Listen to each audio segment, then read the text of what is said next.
All right, we are live. Welcome to another edition of Elevate Your Grind, brought to you by the Cannabis Lab. I am your host, Todd Rosales, and I would like to wish a very lovely, warm welcome to our new audience on LinkedIn. That's right, folks. The powers that be at Microsoft must remember all the Office 365 I sold for them because they granted us permission to LinkedIn Live. Probably a decision they'll end up regretting in the long term, but hey, we're here for now. And let's have some fun, folks. I'm really excited to get this show on LinkedIn. I think we do have one of the most underrated shows in the cannabis space. We get probably the best guests in the industry. We get them to open up. We get them to have some fun. So welcome, LinkedIn. Welcome to our universe. Of course, after you watch a show on LinkedIn, head over to our YouTube at youtube.com/elevateyourgrind and see all of our past 132 episodes or more, some of the best names in the cannabis industry. So, folks, it's Friday. It's midday. Things are going to switch up here. I know we typically do the show on Tuesdays and Wednesdays at 7 p.m. Well, I need some nights back. We're going to do these on Fridays at noon for a little bit. I've got a daughter coming at the end of June. Some shows might get canceled. We might do 2-3 shows in a week. Shit's going to get crazy. But like I said, we'll try to let you know when the live shows are going to be. And you can always catch any episodes you missed right at youtube.com/elevateyourgrind. Next week, not next week, 2 weeks or 3 weeks. I am really bad with time. On the 20th, I'm going to be hosting a panel for C-Lab on technology companies in the cannabis space, especially those that have services to grow and scale your company. I'm going to be moderating that along with a few friends in the industry. That's going to be on the 20th at Thursday at, I think it's at 4:20 p.m. Geez, I really should know my own panel. You can find more information on that at joinclab.com. Or is that the way I get you to go to our websites? No, I really just don't remember, but I'm sending you to the website so you can figure it out. All right. LinkedIn, the reason that you're here is not for me. It's always for the guests that we have on the show. So again, my guest today has a very impressive background. It's a company that I'm sure you've heard a lot about. You've heard the ups, the downs, and now back to the ups again. And I'm really excited to talk about the future of this organization, really just the future of the cannabis space in general. In my role with Springbig, I've got to work with a lot of brands, and branding and marketing in that sense is really interesting to me. So I'm interested in having that conversation, just really where the cannabis space is going to go this year after the weird year we had last year in 2020 of being deemed essential. So without any further ado, please welcome my guest today, the president at Tilt Holdings, Gary Santo. Gary, thank you for joining us. Thanks for having me. Absolutely, man. It is an absolute pleasure. I got excited at first because I know Tilt had an office here in West Palm. I thought you were potentially going to be one of our first episodes back in person again, but I know you probably live on an airplane and on the road and everywhere else. How has it been lately? Are you getting back to normal and traveling the country, or, are you guys still kind of taking that one step at a time? Well, we're kind of spread out all over the place. So our headquarters is out in Arizona where our CEO sits. And I was going out probably last September going out pretty much on a monthly basis, longer trips, obviously, because you have to do all the quarantining back and forth. And then this past week, I was all over the place. I was in New York earlier this week. I was in Rhode Island, now back in Massachusetts, which is where I sit. So we're pretty spread out. Like I said, we have the Arizona office and we have our plant touching facilities in Pennsylvania, Massachusetts, and Ohio. So I try to make the rounds to all of them as much as humanly possible.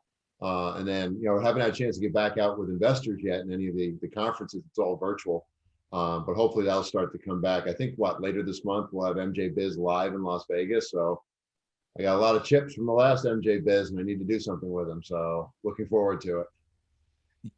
Yeah, man, I'm in that boat too. I'm actually really looking forward for conferences and things to come back. It's weird. This is really the first industry where it's like I truly look forward to conferences. It's not just from like a business standpoint. I get to see my friends. I get to see other people in the industry, and I think that's one of the coolest things about our industry is the people you start to do business with. You end up in a lot of similar situations and you build these friendships with them.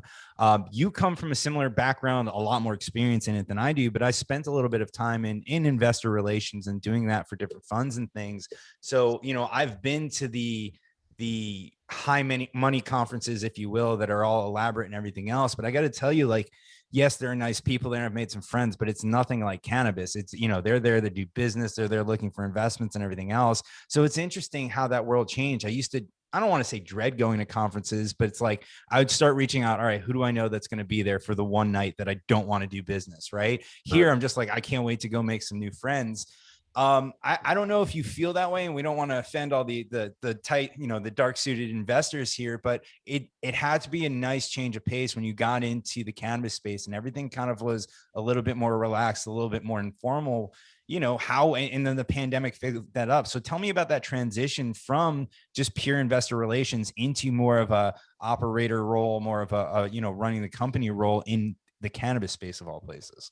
Sure. I mean, my career has always been at startups or companies that were going through some kind of transformation. So maybe they were a public company doing a massive M&A, and now there's going to be a culture swing. So I always sort of came up from the operations side, and investor relations was the last piece because it was real easy to go out and tell the story if you actually lived the whole story. And that was always the way I approached it. So for me, I think the early days of the cannabis world, what seemed to be lacking was just a lack of that operational conversation. It's like we all talked about where the market was going and how great top line revenue would be, but getting down into the nuts and bolts on how companies make money and how they're going to sustain themselves, that was always lacking. So it's been fun to add a little bit of structure, but I agree with you. The conferences are much more engaging. I feel less pressure to just run from room to room. When I was in financial services, we would go to a Vegas conference and we'd have 40 or 50 meetings in a 2-day period. And you're just up and down the escalator, constantly running behind, doing the same 5 or 6 pitch lines to everybody. I think here you tend to get into more thoughtful discussions. People genuinely are curious about the industry, not just how you make money. So it's important to try to be as well-rounded as possible. And I think it makes it a lot more fun and a lot more human each step of the way. 100%, man. And I'm glad that you explained it that way, because I really do think you get through a lot more thoughtful conversations. And that's really what led to me doing this show, where the conversations I was having at conferences. And I love what you said, being, the IR side of things, saying that if you lived it, it's very easy to go tell the story. I think it's funny because in my time there, a lot of funds and a lot of different people were looking for great salespeople, right? They were looking for what you would stereotypically think is a great salesperson, someone who's slick, who's entertaining and everything else like that. But at the end of the day, in my experience, and I've had 15 years in sales, that those guys have a shelf life. And it's really the people that are truly, like you said, lived it and are passionate about it. They're the ones that are telling the real story. And those are the ones that are going to outperform the slick, sharp sales guys 10 times out of 10. And I think they definitely pays off in the long run. So I love you kind of clearing that up on the IR side, because I think a lot of people look at it and say, oh, that position's to kind of deal with the investors, the sales guy, to spin the story. It's like, no, that's the guy who's probably the most passionate about the business because he's been through it and it means the most to him, because investors can see through bullshit at this point, right? On that note, you've always kind of had that role as a component of your job, not the main job, but you've been in that role for a while. As you start to open up conversations with, I'm sure, people from your past and people who are not in the day-to-day of the cannabis space, or really just not fully familiar with it, how are those conversations looking now? Is the world more open to it? Like everybody else in the industry, I look at this past year in 2020 and I feel like it just accelerated the public's acceptance of cannabis and lowered the stigma. Now, there are still very loud pockets, but for the most part, I think the average citizen wouldn't care if it was legal. So I'm interested to see how people outside the space view us right now. No, I think you're absolutely right. Obviously, with all was at the time 33 states declaring cannabis a necessary service during the pandemic, I think it really brought to the forefront that there are medicinal purposes to cannabis. I mean, getting conversations going about cannabis companies, it's not hard. Any place you go, because everyone's got a view, right? Unlike a lot of these emerging markets where nobody really knew what cryptocurrency was until you started getting going. And even the early days of tech, nobody knew what to make of that. But with cannabis, you've got over 100 years of people with ideas, thoughts, visions, trying to figure things out. So getting the conversations going, it's never a hard thing. I think trying to get people to focus on what's important and trying to make sure people understand this isn't just about episodic, usage where we're just going to go out and get high, any more than alcohol is all about getting drunk every night, right? The difference I think here is if you had discovered this plant today and you didn't have all that prohibition and the stigmatism and the social equity pieces of this and the injustices, I think people would be just attaching themselves to this plant as amazing. You'd see it on the shelves of every Whole Foods and Trader Joe's. You'd be just buying bottles of all sorts of different derivatives. So it's unfortunate you have to overcome some of that, and the snide comments that people make. I think the early movers saw that and they had the vision and they persevered. I think the first wave of operators might have leaned a little too hard back into the stereotype. and brought us backwards a little bit. But I feel now the industry is ready to start to go forward, and it's not just price and potency, it's form factors, it's demographics, it's use cases. And it doesn't mean we're all medicinal. It just means that there are different reasons to do it, right? So I think that's what makes it kind of really interesting at this stage in its life cycle. Yeah, you know, I think I talk about that a lot on the show. Is like when I think we talk about the cannabis space, a lot of people just look at us and they think, you know, smoking joints, smoking bongs, and things like that. And we've gotten so far past that. You know, you had mentioned some of the early operators really leaned in to the stigma, but I also think at that time it's like when you're building a business and you start to see the regulations and all the, you know, the money that has to go out the door, is it, oh shit, there is a built-in consumer base here that we can make money off of and make money, or do we keep taking the scars on our backs and come out with these new form factors and everything else and try to pull new people into the industry? That's a very hard decision, I would imagine. I don't know, I've never been in it, but I imagine that's a very hard decision to make when it's like at some point, like, yeah, this is a business. We have to make money. As much as I want to stick to my values, if I keep getting my ass kicked, waiting for the soccer mom to walk in the store to try, you know, and I think a lot of companies that we see pulling out of the darkness now, like Can and other ones, went through that, where it was they really had to get people to believe in the vision that were willing to hold on till the wider audience accepted it. So, you know, how do you guys look at that kind of decision where it's how much do we really dedicate to the market that's already there versus how much time and effort do we dedicate to what the future of cannabis could be in these other form factors? Because that's very interesting to me. And I think that's a very hard decision for some companies to balance. You kind of have to split the difference, you know, as best you can, right? If that's your entry level point, right? So you think about California, that area, so price and potency still carries the day out in California. If you can lean into that while then not losing sight of the other piece. I mean, the issue you tend to have is once you go down one of those kind of all-in moments, at what point do you start thinking of version 2.0 of yourself? And for us, you know, we start thinking of 2.0 while 1.0 is going exceptionally well. Because if you ride that wave all the way into the shore, then you got to figure out how to get back out to get that next wave. And if it's, as long as it's not taking away from your legitimacy, right? So if you lean in too far and you just look like, you know, and that's why I tend to shy away from the word bud tenders, because I think that just gives a weird stereotype of who you're going into and what they're going to talk about and the kind of conversation you're going to have. Same token, you don't have to have people with white lab coats either. It could be somewhere in the middle. You know, and I think the key, I think, to most of these businesses though is to start with quality and good practices. If you don't have those, it doesn't matter what part of the industry you want to lean into, you're going to have a problem.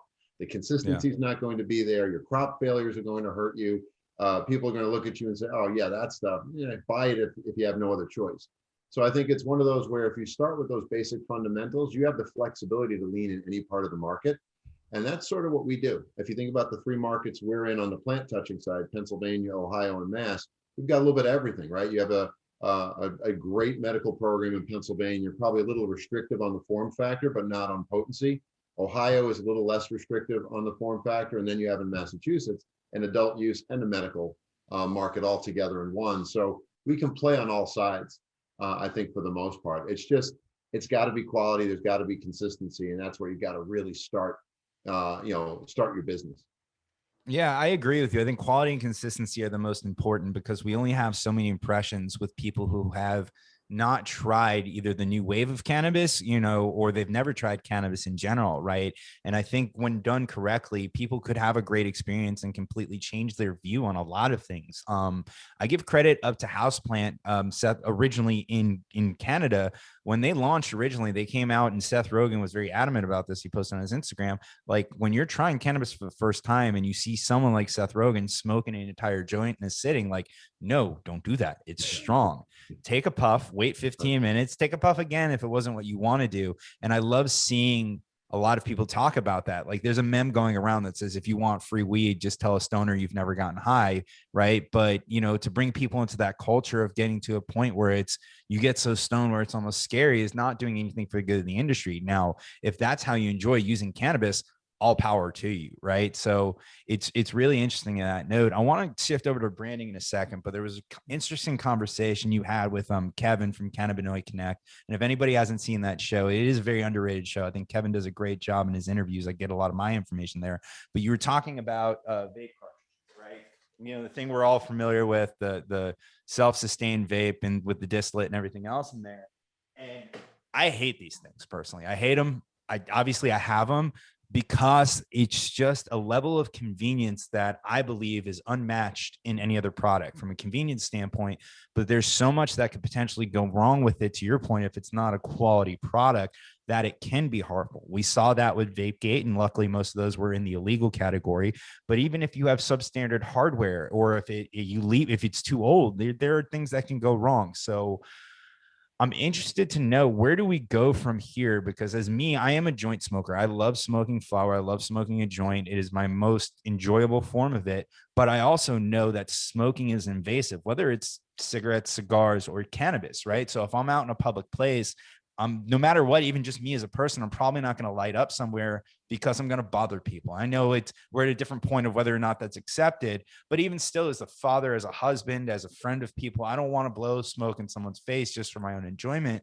So where are we going to something that is like that vape cartridge, safer, and gives you that experience of flower? Because even these vapes, the best ones, they're good, but it's nothing like smoking pure flower. So I'm interested in your take and where you see that market going on that note. Yeah, no, I think you strike a really important note. I mean, coming out of the whole VapeGate crisis, and you're right, it was pretty much the illicit market. We rolled right into a respiratory pandemic. But what I think was interesting is for every percentage point that vape use was down, smokable flower was up. So to me, that suggests that people like inhalation as their absorption factor of choice.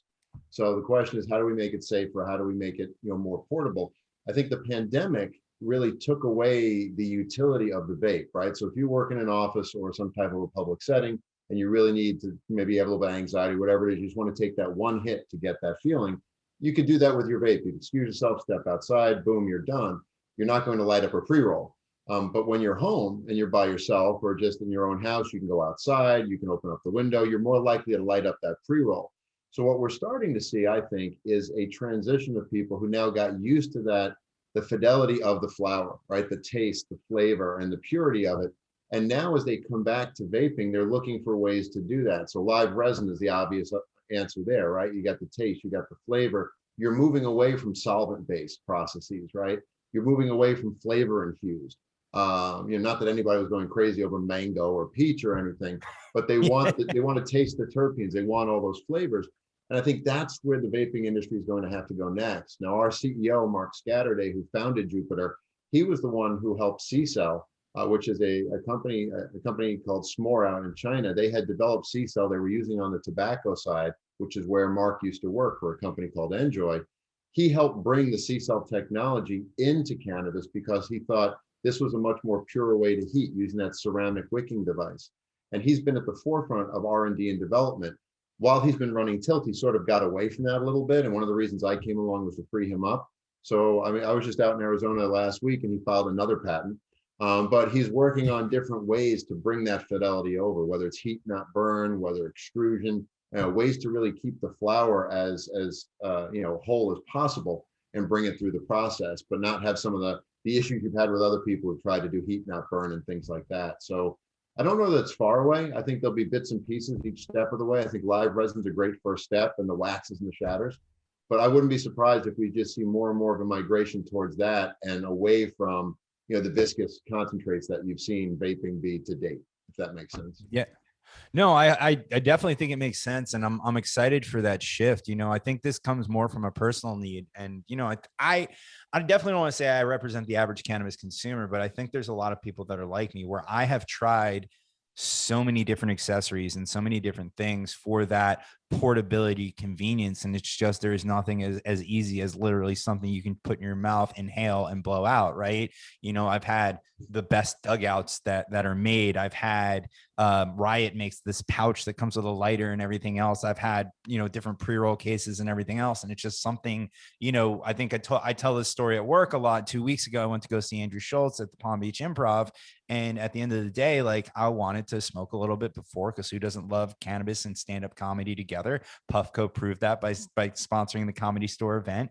And you go back to feeling like one of those stoners being regulated to puffing in the parking garage because you're not going to bother anybody before going into the show. And I don't think you're going to get mass cannabis adoption if that's what we're doing to each other. I also don't think you're going to get mass adoption if there is a huge circle of people smoking a bunch of joints outside yet, just because of that stigma. So I'm very excited to see where this goes from a personal standpoint, to get something that is an all-in-one unit that mimics the experience of smoking a joint. And I think once we get there, it's going to blow up. I mean, I just think that's the thing that would do it. And you had talked about concentrates as well too, that you guys are also looking at devices. And I thought this was hilarious, that it doesn't look like you're doing a science experiment just to consume your concentrate. So, I think concentrates can definitely help with that, but I'm interested to see where those devices are going, because the leaders there,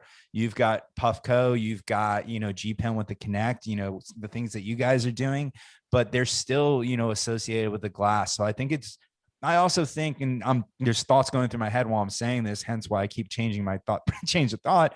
It's interesting because I think there's a group of people that wants to keep the roots with the glass and the ice and have that experience that's very traditional to them. But I also think there's going to be a larger group of people coming from the outside that just want something that's easy, maybe even disposable, and something to do. And I imagine that's what you guys are working towards. Exactly. I mean, there's that cultural side of it, right? Who's the purist? Is it doing all those old school ways of doing stuff? I think that's always going to be around, because there's that cultural aspect to cannabis. What's hip? What's cool? Are you an OG or not? But I think you're right. As you look broader into more acceptable use, you're not going to stand on that line waiting to go into the cannabis club and pop out your dab rig and just start going crazy, right? So you're going to have something that's a little bit more socially acceptable if you're going to use it in something other than your own backyard, or making it so damn episodic.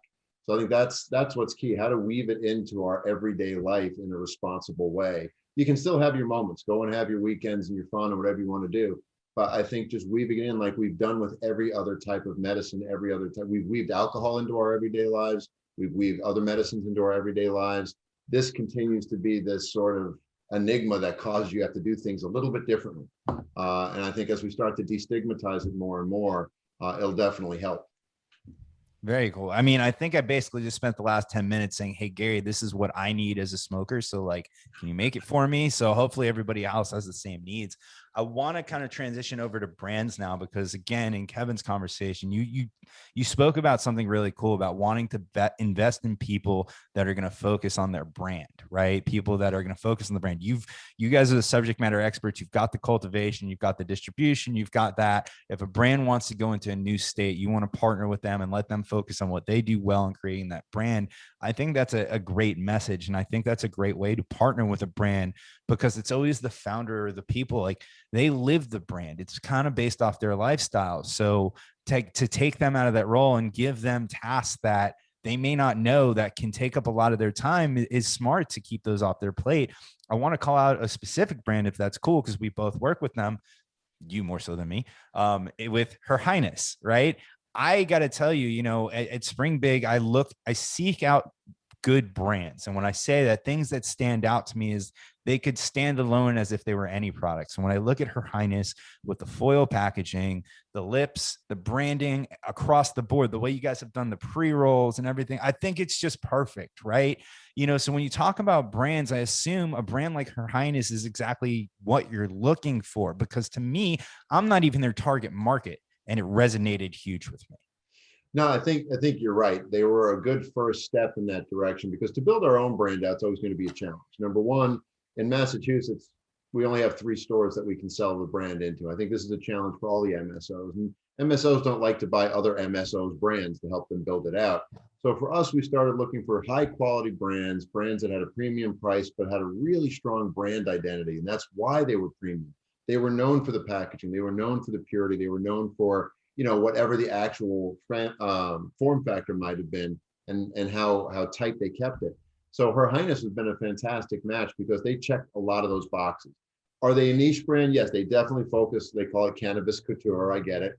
And they're focusing on the female side, which is fine, because I think some of their products transcend. I hate to say it, the person who cuts my hair has been known to pick up some Power Puffs.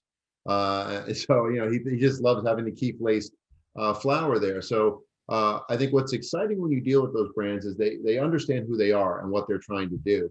And especially in the case of Her Highness, they're not trying to go wider than they need to go. Because sometimes you talk to a brand and they have one thing that worked really well, and now they're going to rule the universe. and they're going to come out with hundreds of SKUs. And the problem is they're still only known for the one thing, and everything else is an also ran. With Her Highness, they're very thoughtful, they're very intentional. Now, to give you some challenges along the way, because sometimes it's hard to maintain that brand fidelity in certain jurisdictions. Like here in Massachusetts, we can't use the packaging you use in California. I have to use opaque, either opaque bags or opaque tubes, so you can't really see the cannabis product. And some of their packaging is very big on seeing it, right? And I think those are the kinds of lessons you learn as you come into new markets. That's what we do best. We try to make sure we've got the right flower, we've got the right capabilities in terms of what we can bring. We can help you expand if you want. We have a full-blown kitchen in Massachusetts. The ladies are really excited. I think the next thing we're going to do with them are mints. So we'll be rolling those out soon. And then really educating each other and saying, all right, well, teach us what you want us to keep going with your brand. You keep it hot, you keep it tight, make sure that it commands that premium. And we'll share the spoils with you on the other side. And let's make sure that what you get in California is the same quality and consistency as what you get in Massachusetts, Pennsylvania, Ohio, wherever you are. So it does make it kind of fun. And look, as brands start to figure out who they are and which ones are going to work, we kind of have a grid that we've worked out that says there's a certain number of price points and a certain number of form factors. And let's try to have all partners that complement each other. So rather than having everybody being in the upper left box, let's get everybody spread out. Somewhere there'll be a Tilt brand. It might be our standard Farms House brand. But this way, we're giving you as well-rounded a portfolio to choose from. So if you're a retailer, you can pick and choose what you want. We've got your Fritos, we got your Cheetos, we got everything else you want along the way. No, I think it's great, man. And I think the most impressive part of that story is the fact that you were able to get a brand called Her Highness NYC and get it popular in Boston of all places. So how you pulled that off, I don't know. You think that would have been, the biggest hurdle you had? Well, part of it goes to the ladies themselves. I mean, we do count on them to do some of that advanced marketing work. I mean, because doing marketing is not a cheap thing, and you have to believe in that brand. You have to know what collateral works and who your target audiences are. So they were very good at that. And, we were able to go through all the stores that we work with in Massachusetts and pinpoint with them who are those 15 or 20 dispensaries that we know are going to lean into this. And we pre-called them, got an idea of what kind of form factors work, where we thought the price points would work. So before we even started making anything, we already knew exactly how many we were going to make and of what. And it was a great way to partner up and really learn the market very quickly, because the other alternative is the shotgun approach. Just flood the market with a bunch of different SKUs all over the place and see what happens. This is much easier, and it allows them too to keep that brand allure. So you're not flooding the market. There's a little bit of a scarcity factor. So, it's true specialty retail at the end of the day. And that's all we're doing. No, it's great. I try to be a little bit of a student of this industry. And I look at the brands that have gotten big brand awareness in their markets. And to me, it doesn't mean that they're putting out literally the best flower anyone's ever had, or even, the second best. They are telling a good story. They're evoking feeling, and they're starting out with a very focused line of products until they get to a point where they can expand out and their user base will try their new products. I know they might be a competitor to you guys, but I look at Lowell out in California and what they did. What did they do? They sold other people's weed in their package. Like, at the end of the day, David Elias did a great job, but he sold other people's weed in his own packaging and put a story about William Bull Lowell behind it. But because they put so much effort into branding, they became a huge brand out in California. My friends over at Dreamfields with Jeter are doing the same thing. They found their niche with infused joints, and they're leaning into it hard, and they've become one of the #1 pre-roll companies in California. So when I look at a brand like Her Highness, who has that, and they're leaning hard into their lifestyle and basically saying, we've curated this line of products for you, for the consumer that's like us. We're not saying that, hey, this is our farm and we grow better than anybody else. No, we went out and we found the best stuff. We put it in the form factor that you're going to enjoy, and this is what we're doing for you. I think that's a very good message that we can tell in cannabis, because at the end of the day, that happens in a lot of other industries. We're just not that.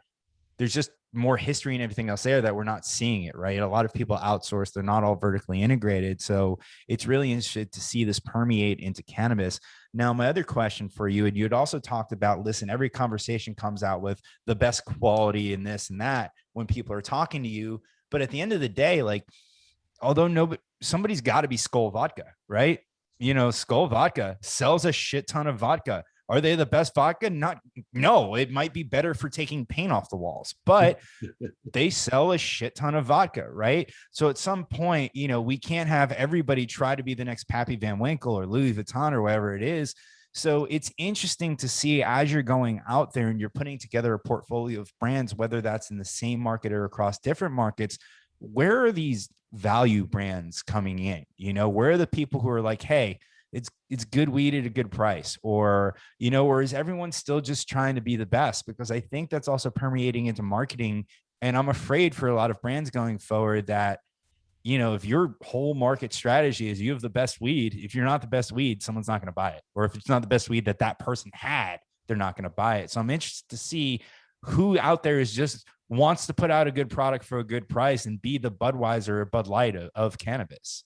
I mean, there are guys out there like Old Pal who do exactly that, right? I mean, they're targeting that other segment. I wouldn't say, they would maybe be in a skull area, but I mean, they're targeting consistent quality at the lower price point. So it's not. It's like a Bacardi or a Cuervo. Yes, right. And even within Bacardi, you've got the different layers, right? So, I mean, so I think that's where you're seeing some of these people try to go. Now, the question is, how have they defined their brand? If their brand is all about one thing or the other, then some of them can't cross over quite as easily, right? So if you're super high end, can you really go down, or is that a spot for someone else? So I think for us, there's a very real need for that. If you're absolutely right. If you just try to go high end, and I get it, it's much easier to say we provide premium products, right? No one's going to come in here and say, well, we just provide products. But I mean, I grew up watching those commercials with Avis and Hertz, and Avis would proudly say, we're number 2, we try harder. It's like, all right, so you're not trying to be number 1, sort of, you are, but you're not, and you're willing to concede it, but you're going to say you work harder because you are number 2. So I think for us, as we think about that grid, that's exactly why we want different levels. Every brand you talk to says the same thing. I want to be a top 3 brand in every market I'm in. It's noble, it's nice, good luck. Not everybody can be, especially where there's so much personal preference here, right? I think having that complete grid that says, do you have the cheap and cheerful line? Do you have the medium line? They'll be the one you splurge for every now and then, like in the wine industry, right? There's that night you buy the $40 bottle of wine, but then you buy the $8 bottle of wine probably more often. And you know what? It's pretty good for what you're doing with it. We want to make sure we're working with the folks that take that seriously. They're not just taking a bunch of junk and throwing it in their bag and saying, well, here's your value. It comes in a brown paper bag. Give us quality, but at the lower end of the tier, consistency and quality, that would be a good brand. So that's why I think about the Old Pals of the world. I think about the Raw Gardens of the world and all those kinds of guys who have made a name for themselves without having to be at the highest end of the spectrum.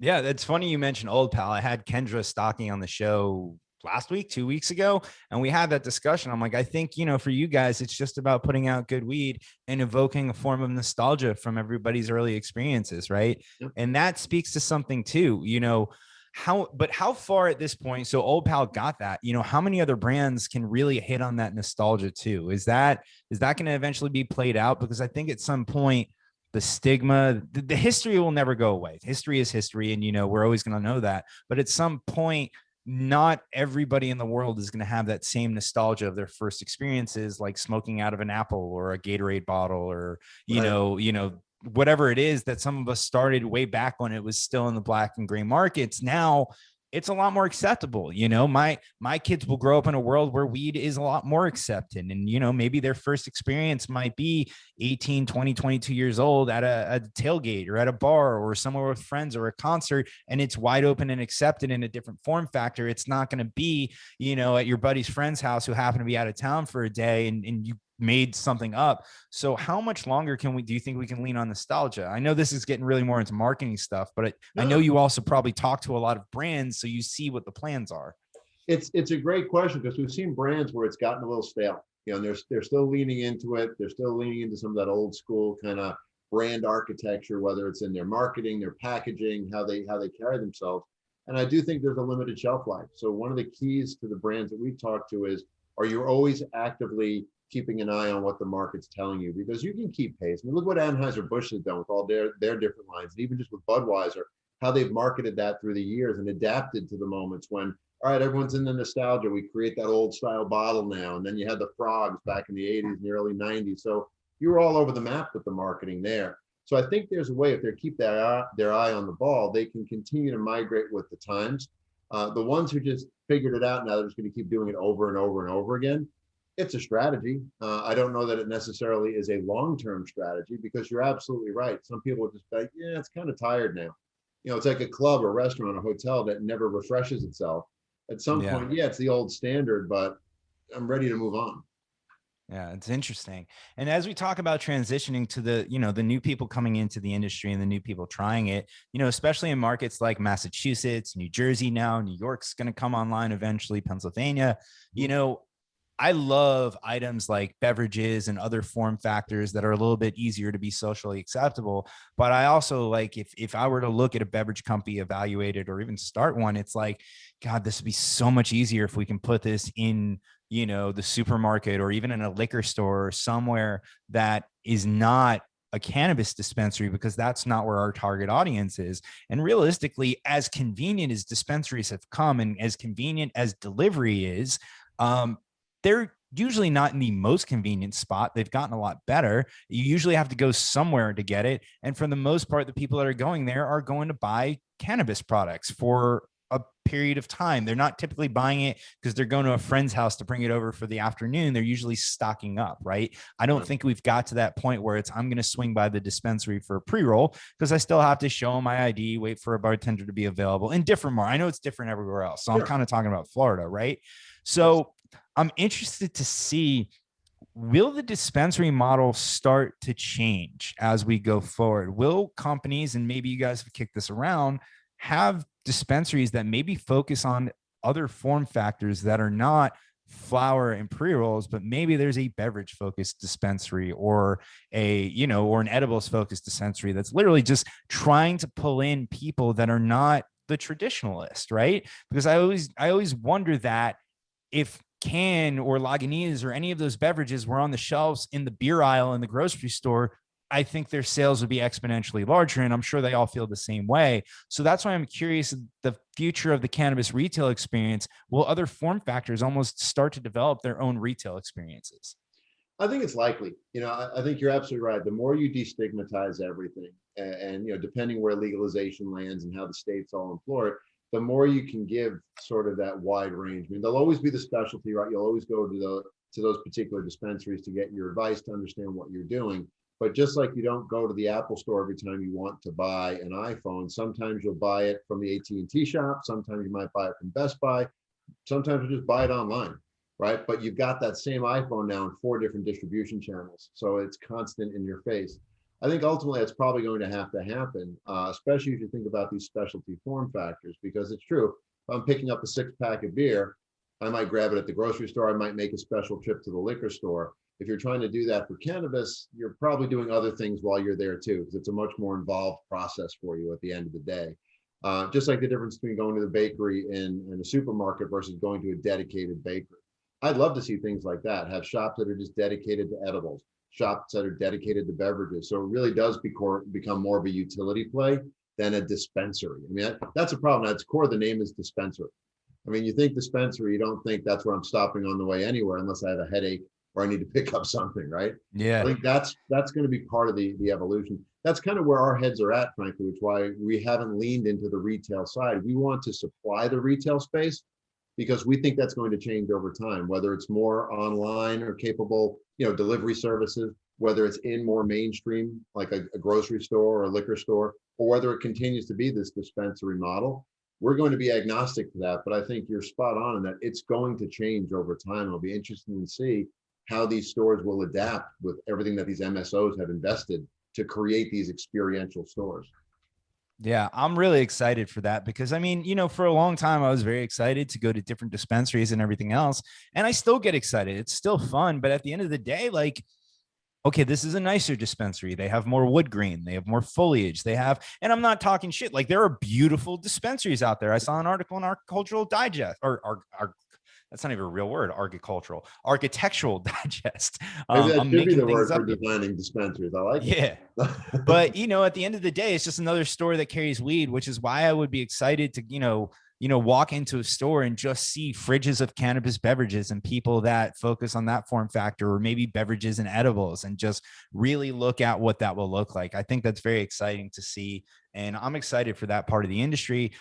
I appreciate you hanging in with me with all the technical difficulties we had at the beginning, but we are the first LinkedIn Live episode here, man. We're at the top of the hour. So what can we look forward to from Tilt this year? I know you talked about going deeper in the markets that you're in versus looking at it. I know you want to get into other markets also, but I think it's really cool to say, hey, we are in these markets. We want to go deeper. We want to, get better in those markets before we start looking elsewhere. I think that's really cool. So what can we look forward to from Tilt this year? Anything that you're publicly able to share, just let us know.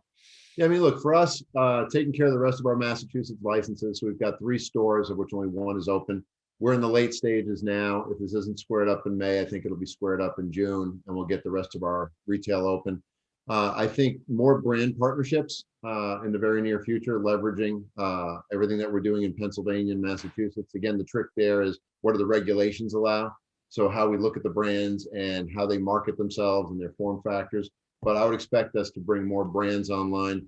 And then Ohio is kind of the sleeping gem. We didn't even bake Ohio into our projections for the year that we have out there in the market because we weren't sure when we were going to get the approval to take ownership. But we've gotten tremendous response there in terms of the need and the form factors and brands that are dying to get into the Ohio market. So I think seeing us light up, our production facility in Ohio could be another big step.